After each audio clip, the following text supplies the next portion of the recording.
Bienvenue à ces bulletins d'information sur Mireille Mamba Télévision. Fidèles internautes, salut.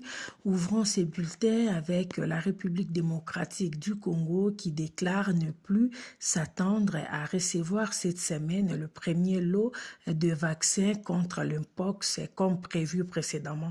Le pays est confronté à un nouveau variant de cette maladie infectieuse qui se répand au-delà de ses frontières, a déclaré le ministre Roger Samuel Kamba.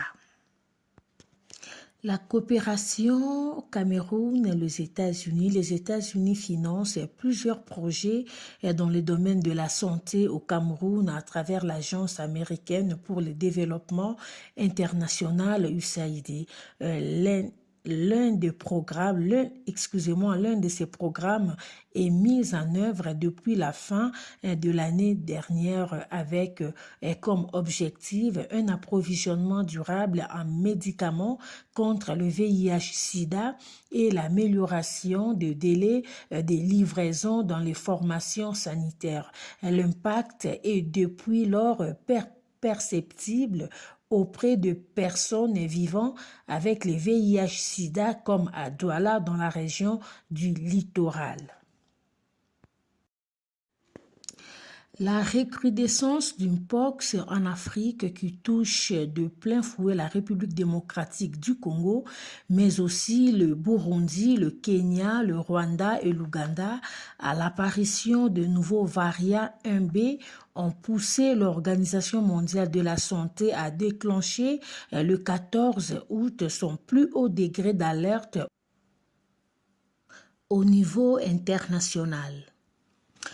Aux États-Unis, la NASA indique que les 2 astronautes acheminés jusqu'à la station spatiale internationale de Bijoin pour la capsule Starliner de Boeing ne rentreront sur Terre qu'en février prochain avec le concurrent SpaceX.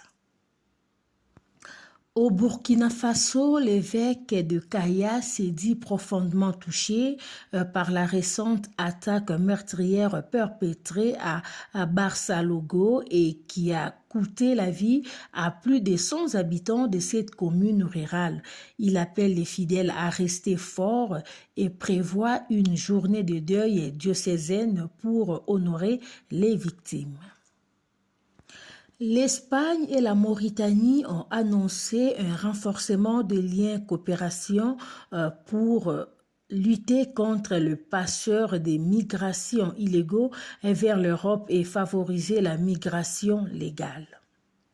Djibouti, Kenya, île Maurice, Madagascar. Ils sont 4 candidats au total pour succéder à Moussa Faki Mahamat au poste de président de la Commission de l'Union africaine, dont le mandat prend fin en février de l'année prochaine. Il s'agit tous d'hommes politiques africains.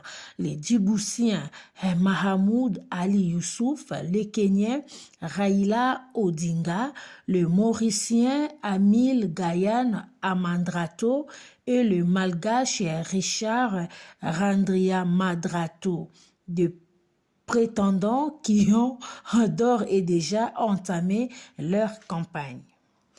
Clôturons ce bulletin avec le Togo. 119 ans après le premier dictionnaire allemand Ewe, une nouvelle publication concernant la même langue africaine parlée au Ghana, au Togo et au Bénin vient de voir le jour. Il s'agit maintenant de traduire de l'Ewe vers du français.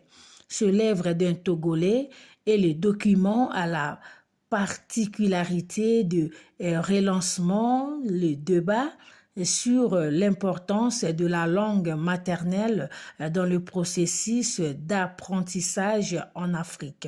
Mesdames et messieurs, c'est par ici que nous allons clôturer notre bulletin d'aujourd'hui. Merci de nous avoir suivis.